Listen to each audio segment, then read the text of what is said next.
আমি কি ঠসা বক্তা রে? আমি কি কানা বক্তা? সাইজ করে হালাত মেয়াবারে আমি কিন্তু খেয়ার থেকে উঠে আসি নেই, ভয় নাই। থেকে দেখতে মুসামো দেখেন নাকি?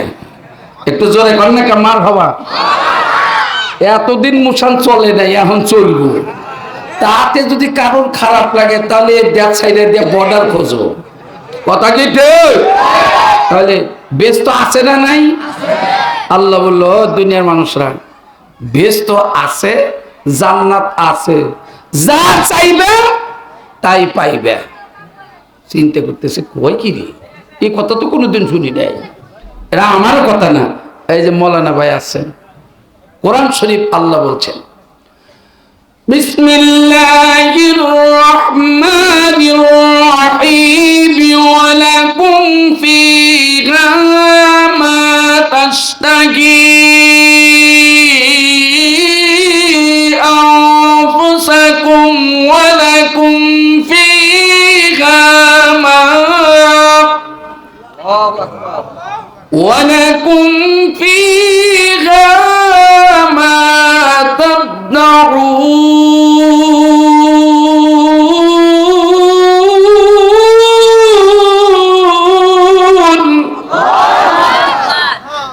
আল্লাহ ইরশাদ করলেন ওয়ালাকুম ফিহা লাকুম ফিহা মা তাশতাহি আনফুসাকুম। এ বান্দা বান্দি, বেহেশতের মধ্যে যা চাবি আল্লাহ কয় সেটাই তোমাকে দিয়ে দেওয়া হবে। আচ্ছা, এই আয়াতের প্রাসঙ্গিক আমরা একটা জিজ্ঞেস করি, আপনারা বেহেশতের মধ্যে কি চান?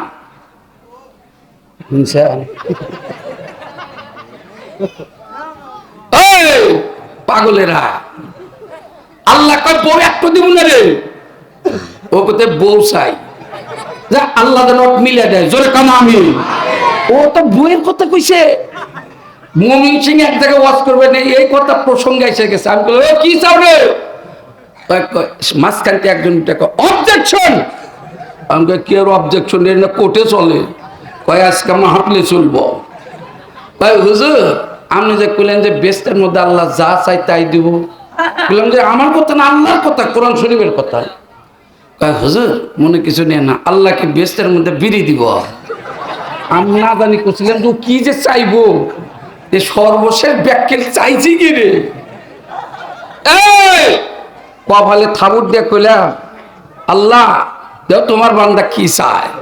আমি বললাম আমার মনে করার কিছু নাই, আল্লাহ যদি তোমার বেহেশতের মধ্যে দেয় তুমি টাইনবা, আমার করার কিছুই নাই।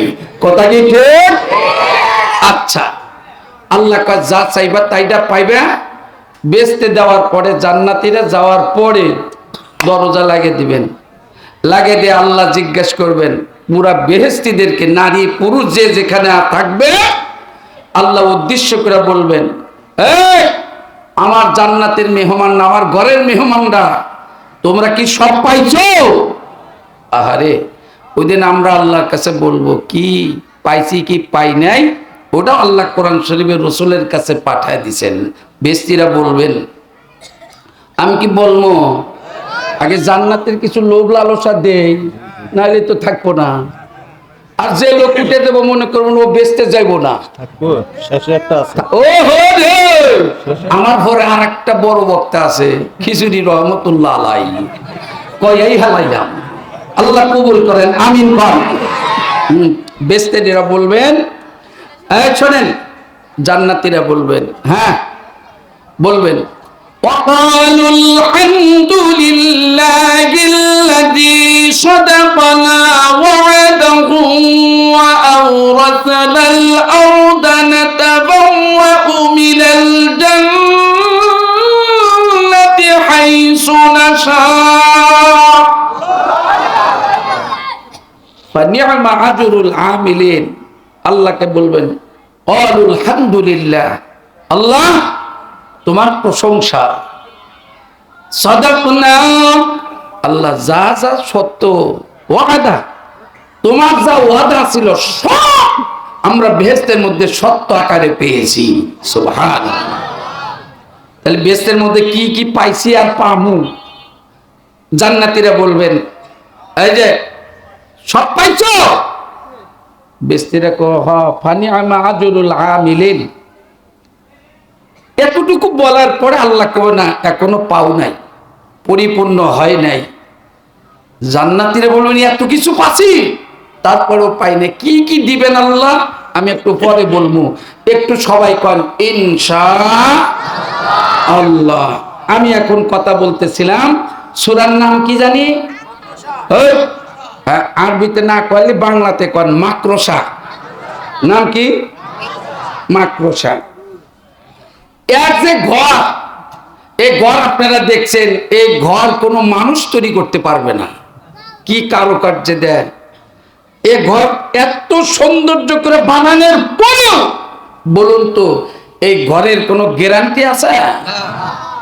বাতাস নাগার আগেই শেষ, গুতা নাগার আগেই শেষ, আর কোনো গ্যারান্টি কে?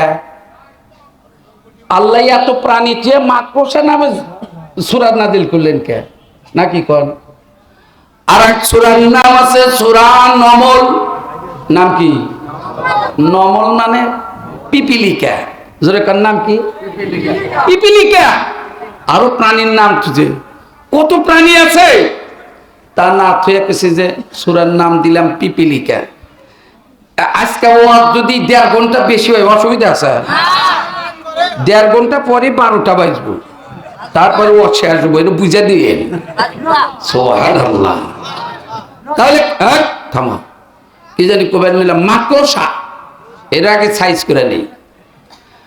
মাকড়সা এই জালের ঘরের যেমন গ্যারান্টি নাই, মানুষের কিছু ঈমান আছে, এই ঈমানেরও কোনো গ্যারান্টি নেই। এরকম ঈমানদার মনে হয় বাংলাদেশে নাই। আজকে কুছি না ফ্রেশ বয়ান ইনশাআল্লাহ। ঈমানদার, ঈমানের শাখা 77-এর অধিক। ঘটনা হইল বেহেশতে যাইতে গেলে প্রথম নাম্বার শর্ত হলো ঈমান থাকা। জোরে কোন কি থাকা? ঈমান। মা বোনেরা অনেক আছে, ঈমান নিয়ে আজকে যাওয়া লাগবে। আমরা ঈমান আছে, ঈমান যে দাবি করি, এই দাবি করলেই শেষ না। আল্লাহ বলছেন বিসমিল্লাহির রহমানির রহিম আলিফ লাম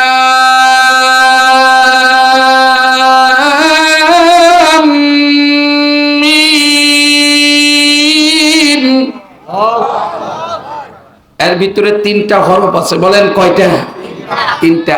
আলিফ লাম মিম। 1 মিনিট এরপর ব্রিফিং চলবে। 3টে 3 হরফ। কোরআন শরীফ আল্লাহর কালাম, বুঝে পড়লেও সওয়াব, না বুঝে পড়লেও সওয়াব, বুঝে শুনলেও সওয়াব, না বুঝে পড়লে শুনলেও সওয়াব। একটু মারহাবা দেওয়া যাবে না তো? আর কোরআন শরীফের অনেক কথা ভালো লাগবে না, অনেকের খারাপ লাগবে। আমিও বলি সবাই সব জিনিস খাইতে পারে না, সবার পেটে সবকিছু হজম হয় না। কথা বলে রে, কার পেটে জানি ঘি হজম হয় না? ও কুত্তার পেটে ঘি হজম হয় না। এর একটা যুক্তিসঙ্গত কথা হইল। এই জানপুরের কুত্তা কি ঘিয়ের সোফা দেখছে কোনোদিন? তাহলে হজম হবো কি? ও তো খাই না, আর হজম হবো কি রে?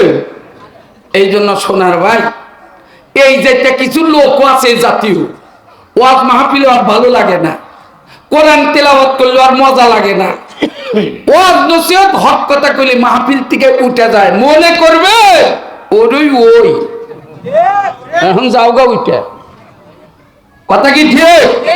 তাহলে বেহেশতে যাওয়ার 1 নাম্বার শর্ত কি? আর একবার বলেন, নাম কি? ঈমান। ঈমানের শাখা কিন্তু 77-এর অধিক। প্রত্যেক নারী পুরুষের জন্য, আমার বন্ধুরে, প্রত্যেকটি নারী পুরুষের জন্য যে প্রথম জিনিসটার শর্ত, তার নাম হলো ঈমান। ঈমানের অনেক শাখা, অনেক অর্থ। আমি আপনাদের কাছে এতটুকু জানাইতে চাই, আমাদের ভিতরে ঈমান রাখার থাকার দরকার আছে না? না বলে কেমন করে ঈমান আনতে হবে, কেমন করে ঈমান ভিতরে রাখতে হবে? আজকে এই বিষয় নিয়ে হবে আলোচনা ইনশাআল্লাহ।